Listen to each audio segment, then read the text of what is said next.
একদিকে মেসি বস গরুর নিচে, কিন্তু এমবাপ্পি রাস্তায় দৌড়াচ্ছে। নাম কি? নাম এমবাপ্পে। ওরে বাবা রে, এমবাপ্পে। অন্যদিকে জুনিয়র নেইমার খেলো গরুর লাথি। দেখেন বাংলাদেশে গরুর হাট হলো খেলার মাঠ। আর কে বলছে এগুলো কোরবানির জানোয়ার? এরা হলো সবাই বিশ্ব খেলোয়াড়, যাদের গুতা এবং লাঠি খুলে যায় প্যান্ট পায়জামা এবং সেলোয়ার।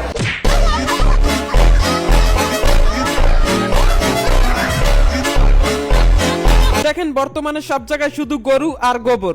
তো সবাই একটু সাবধানে হাঁটাচলা করবেন, না হলে এটাও হতে পারে। কেন? কারণ মোহাব্বতে হাম্বা, আমাদের কুরবানি ঈদ এসে পড়েছে।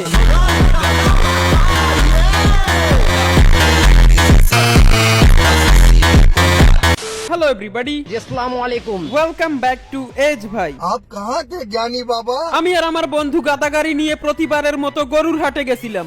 হাটে গিয়ে দেখি একদল ভাইদের হাত পাও ভাঙ্গা। এছাড়াও দেখলাম গরুদের বিচি বেঁধে নিয়ন্ত্রণ করা হচ্ছে। এছাড়াও ছিল নরেন্দ্র মোদী এবং ডোনাল্ড ট্রাম্প। খামারিরা তার নাম দিয়েছেন ডোনাল্ড ট্রাম্প। এই দেখাদেখির মাঝে বন্ধুর হাতে চুলকানি উঠে, আর বন্ধু একটা গরুর পাছায় থাপ্পড় মেরে দেয়। তবে ওই গরুটা নোরা ফাতেহি ছিল না, ওটা একটা অ্যালফা এংরি গরু ছিল। সাথে সাথে বন্ধুর একটা উড়ন্ত লাথি মেরে দেয়। পরে লে বন্ধু।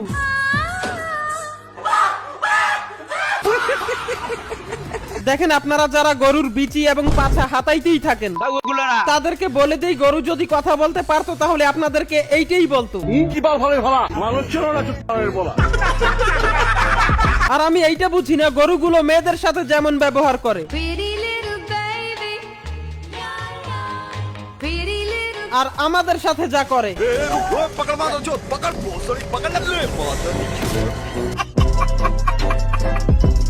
দেখেন আর যাই করেন কোরবানি ঈদে কষাইর বদলে ভুলেও বন্ধুদেরকে ডাকবেন না, কেন? না হলে গরু ওদের সাথে যা করবে।